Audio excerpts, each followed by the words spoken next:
That is what we signed up for when the Kings signed DeMar DeRozan. That is what was advertised when the Kings paired DeMar DeRozan with De'Aaron Fox. Late game heroics, an unstoppable clutch time offense.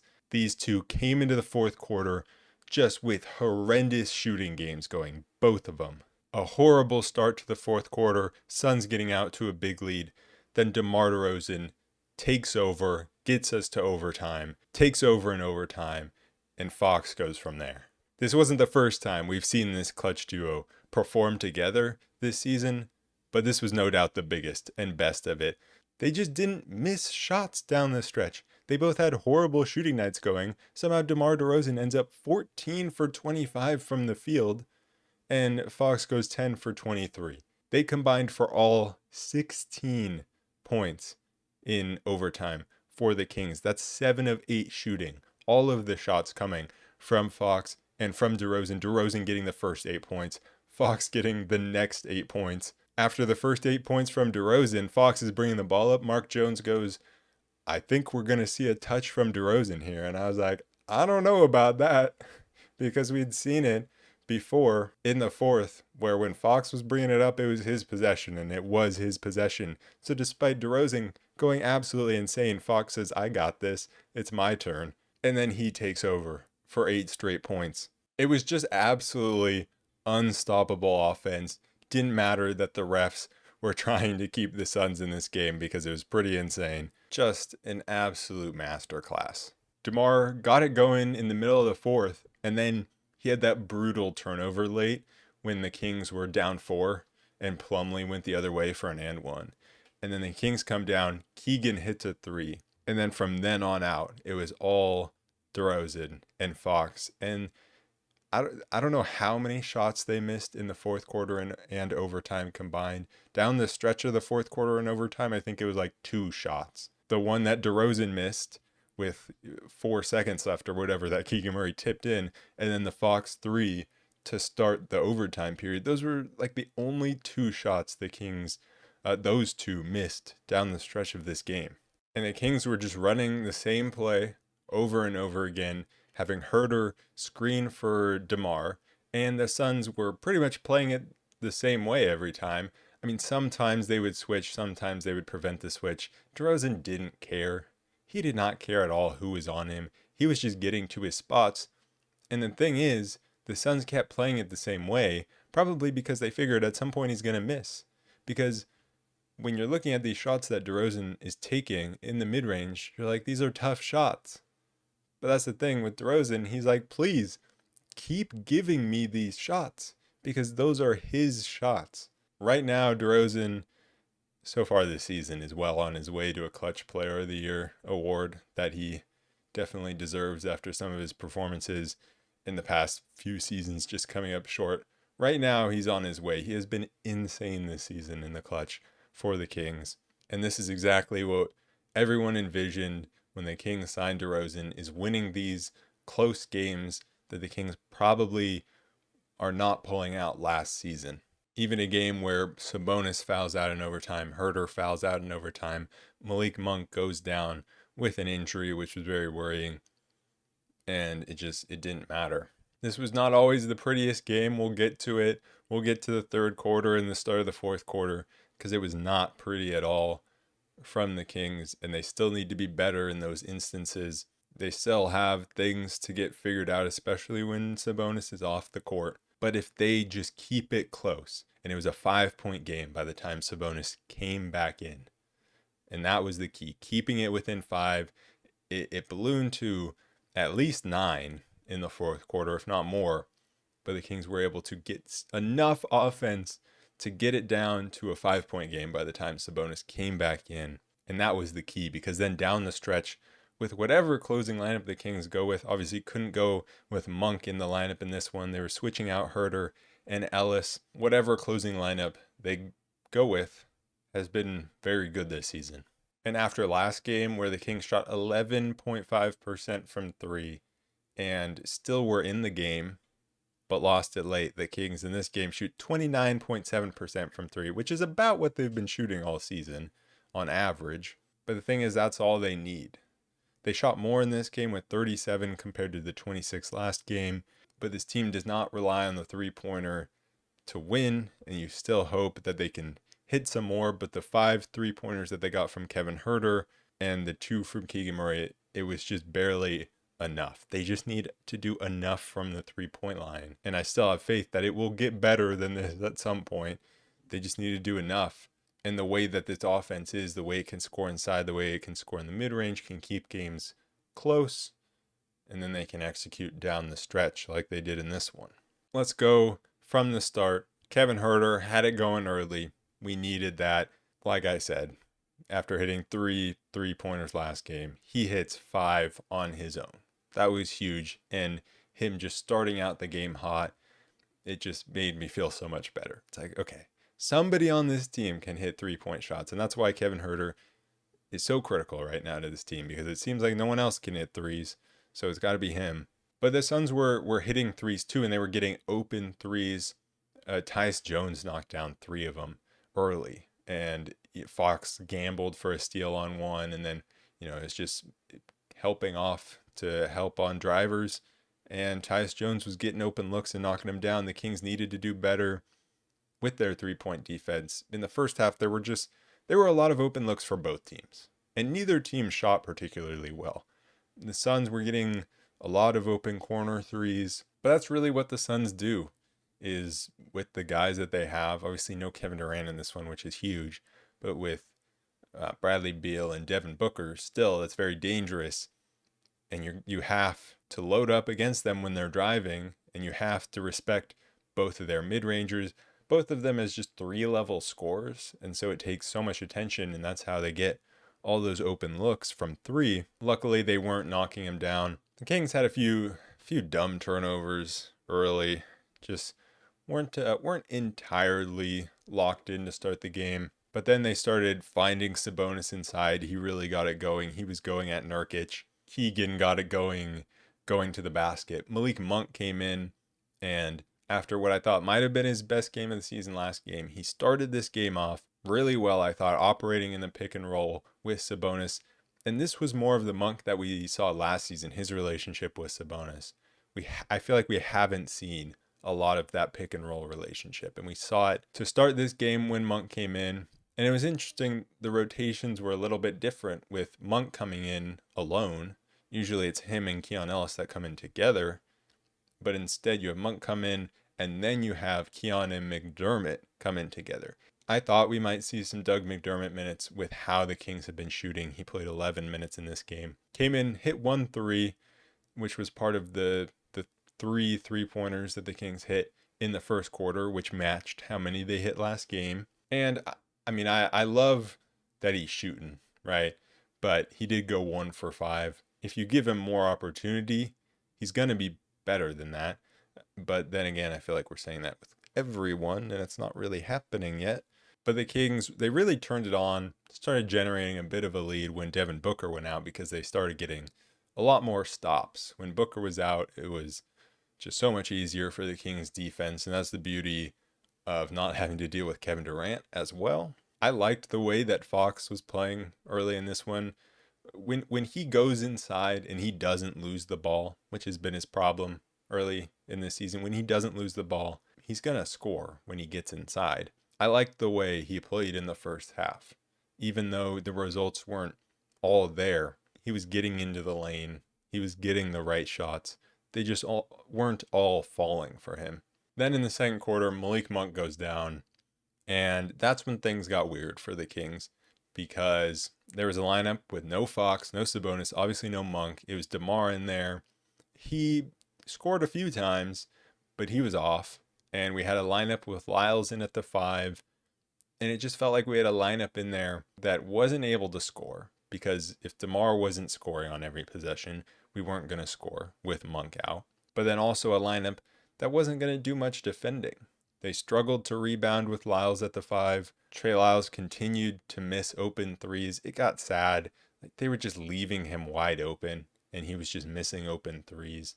But we got a little lucky, because the Suns also were just in a funk. Both teams, it was not pretty basketball. Neither team could score at the start of the second quarter. Keon finally made a three, which was very nice. And then Huerter came back in. He continued to be on fire. And then the big boys came back in, and the Kings were generating open look after open look. I loved every look pretty much that they were getting. They were getting such good looks, and they just weren't knocking them down at a very good percentage, which has been the story of this season. But they made enough of them compared to the Suns, and were getting more inside than the Suns to be able to take a lead into halftime.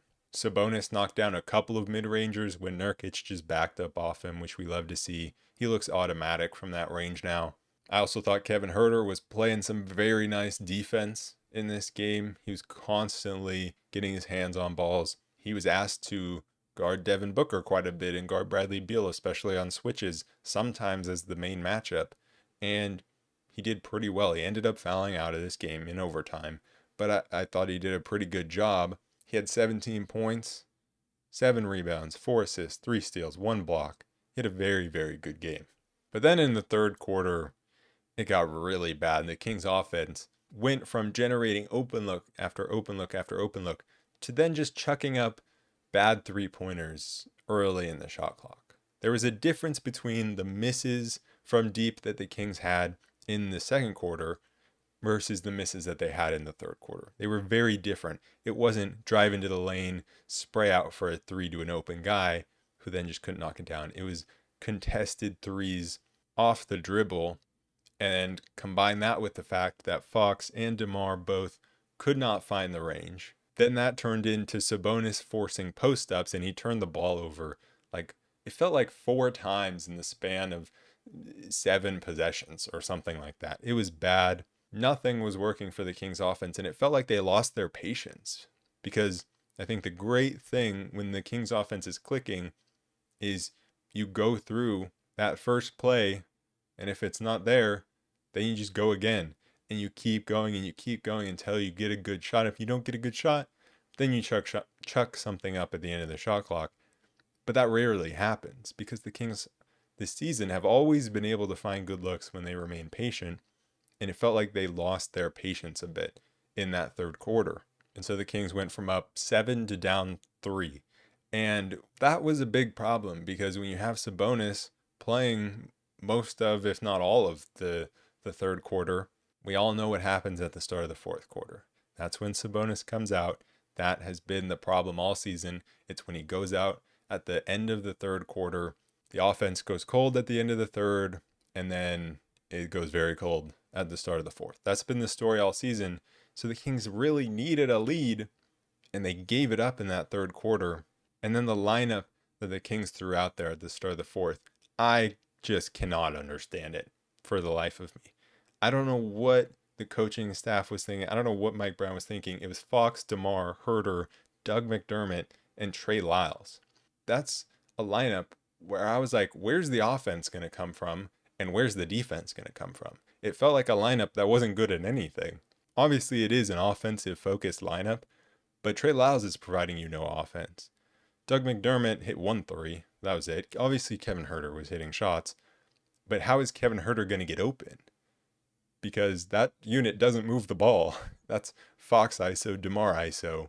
So you have Huerter and McDermott and Lyles. I get the point is, guys don't want to help off those guys from the three-point line. You're playing a 5-out offense. But Fox and DeMar just didn't have it, nor have they ever had it at the start of the fourth quarter, except for the Toronto game. It's just been a struggle all season to find offense without Sabonis in the game.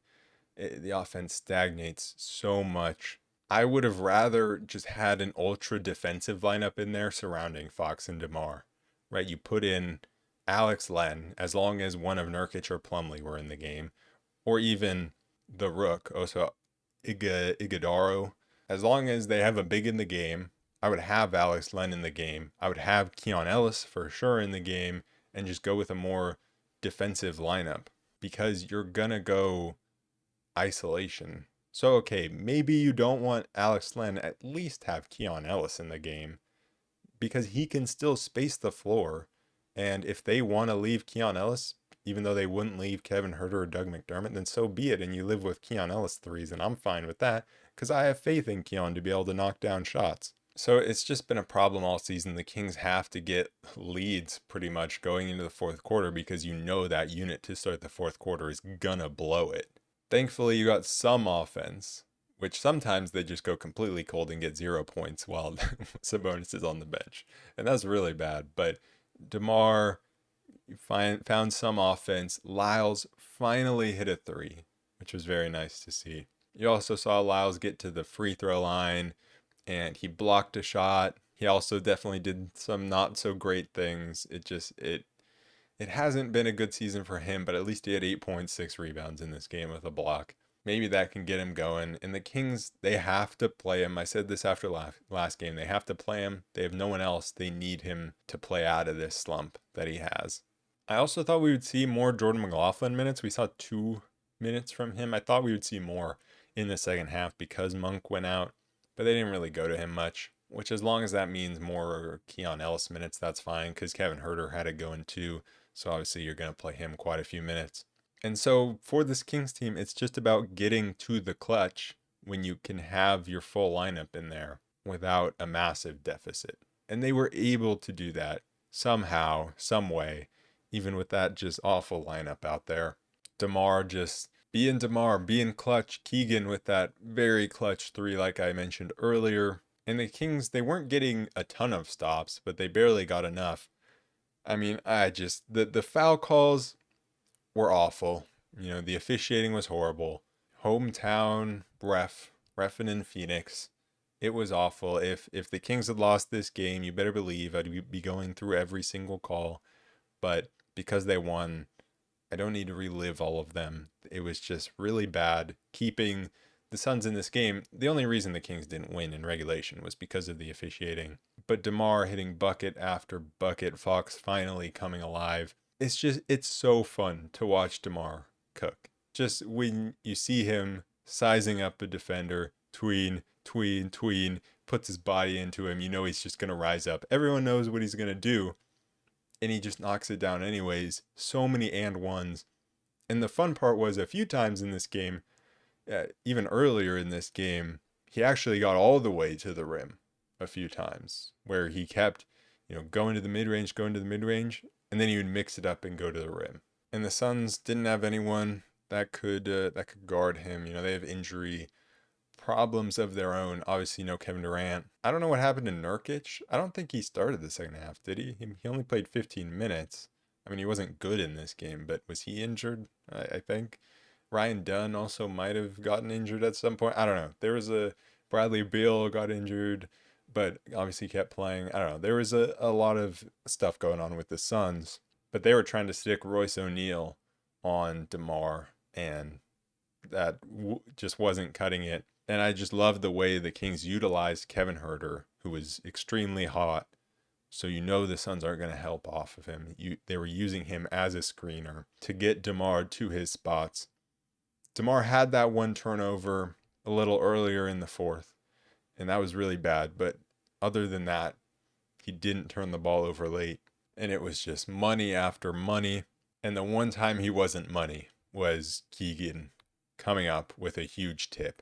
Keegan didn't have the biggest offensive game. 14 points, and he made some very clutch plays, but 14 rebounds.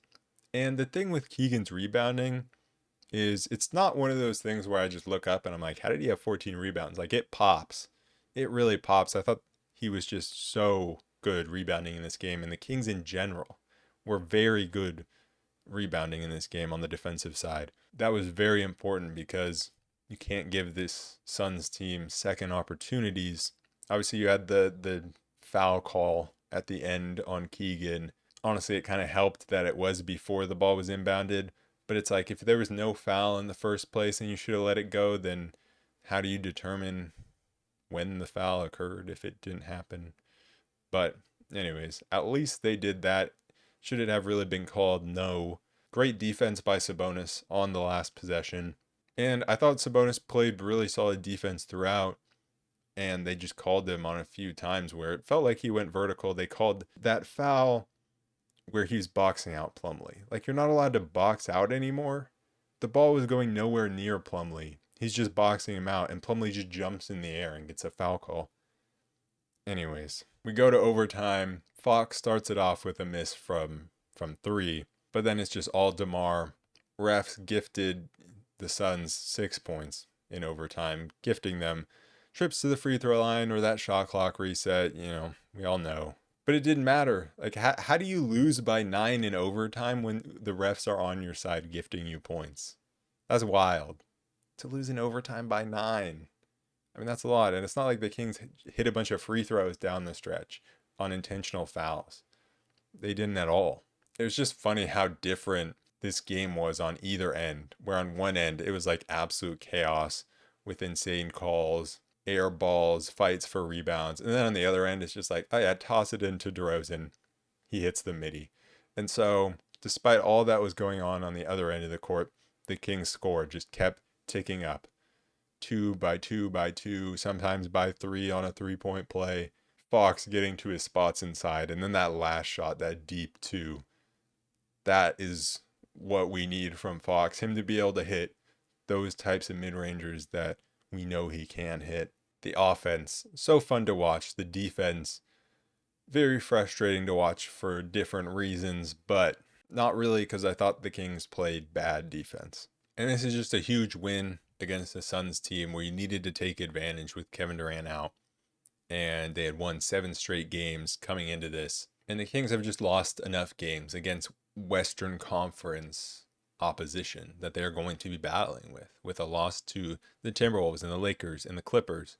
They needed to win sooner or later against the opposition that they are going to be competing against. We can go through some stat lines though. Sabonis, 20 points, 12 rebounds. His jump shot looks good still, even though he went 0 for 3 from 3. That's just going to happen sometimes. We knew his 50% from the 3-point line was not going to last. 6 turnovers and the foul out, not really his fault. 6 turnovers. Yeah, there were just times. There was that one stretch. There's one stretch a game where he just forced it inside and got stripped time after time. Part of that horrible third quarter. And that's just where the Kings need to keep moving the ball. Sabonis, he gets baited in by matchups, certain matchups. Like he sees Plumlee on him. He wants to go at him. I get it. But I like it more when Sabonis is attacking off the dribble into space rather than posting up and going straight into the chest of opposing centers. Obviously, there's a time and a place when he gets really deep and he gets the ball, then yes, of course. But when he has to take more than 2 dribbles, he should not be forcing that many post-ups, in my opinion. I just don't think that's efficient offense. DeRozan, 34 points, 14 for 25 from the field, 1 for 1 from 3. He hit a huge 3, and when he hit that 3 in the fourth quarter, I was just like, okay, this game might be back on. Like, DeRozan, he hits that 3, he's confident, he's feeling himself. But not much more that I need to say about DeRozan, other than maybe he made some really nice passes when he would draw attention, and that kept the defense honest. His passing is what keeps the defense honest. He found open shooters when they would cheat too far towards him, and that's really what allows him to get all these one-on-one matchups. It's kind of surprising that Sabonis only played 39 minutes. I know that he fouled out, and that's why. But still, that's kind of surprising that he only played 39 minutes. But DeRozan and Keegan played 43 minutes each. Keegan continues to just be the workhorse of this team. It's so funny looking back at his rookie season where he's just a 3-point shooter. That's pretty much all he is now. 2 for 6 from 3. I mean, that's okay, I guess, but it's not great. He's been struggling with his shot, but he can do everything else. He couldn't rebound his rookie year. Now he's 14 rebounds. He couldn't score inside much his rookie year. Now he's scoring a bunch inside. Couldn't defend very well his rookie year. Now he is our defensive guy. He's just completely flipped as a player, and it's fun to see. Would be nice, though, if he could knock down some more threes. I mean, we're going to see a big 3-point shooting night from Keegan eventually. Fox, 21 points, 11 rebounds, 8 assists, 0 turnovers. That was huge because he's been turning the ball over too much lately. He went 10 for 23 from the field, 0 for 6 from 3. I think I said it 2 games ago maybe, where I said I can live with 0 for 6 from 3. I can't live with 0 for 11 from 3. So I'm living with 0 for 6 from 3. 6 attempts is okay. But man, when he got inside, he was unstoppable. He went 10 for 17 from inside the 3-point arc. It didn't start out great, but I thought he was getting the right looks.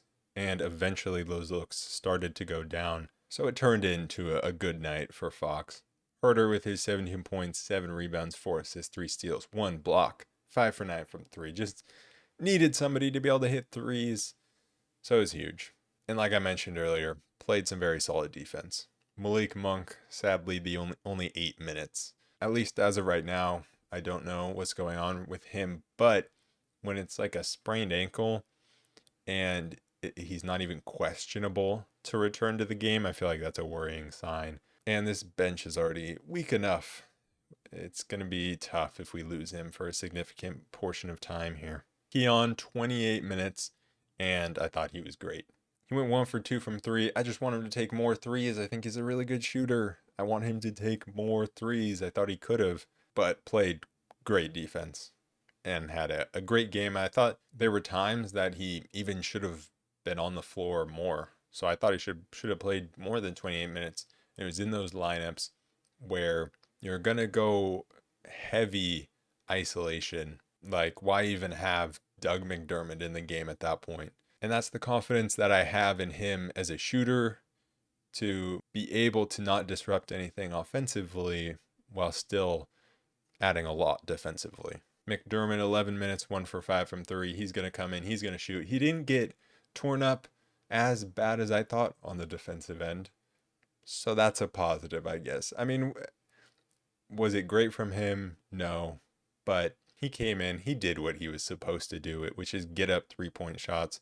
Didn't make a ton, but you could see him getting more minutes.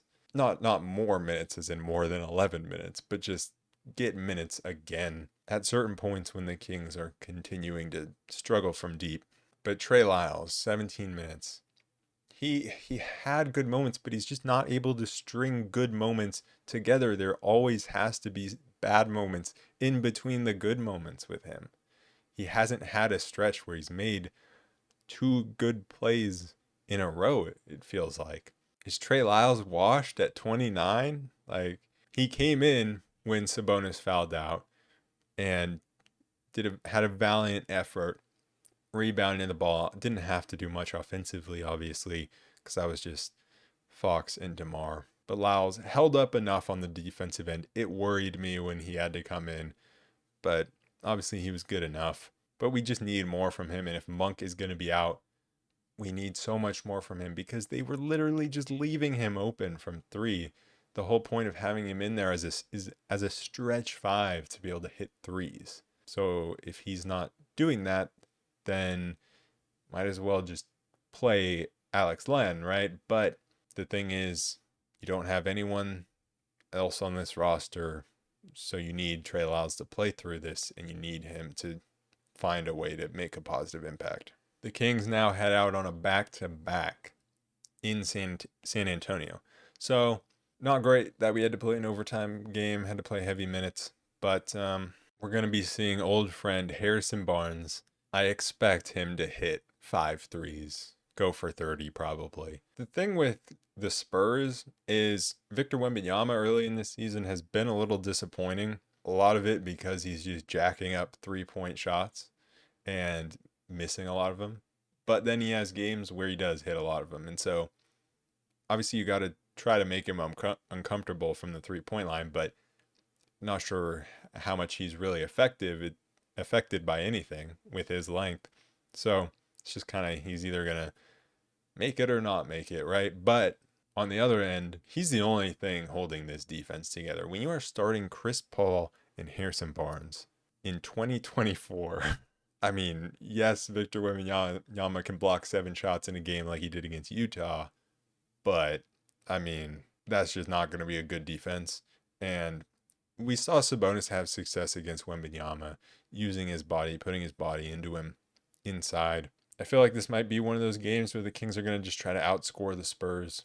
Hopefully we can get a little defense in there. Stephon Castle, he's been playing pretty well as of late, and he just looks confident. out there. So he's definitely someone we're going to have to worry about.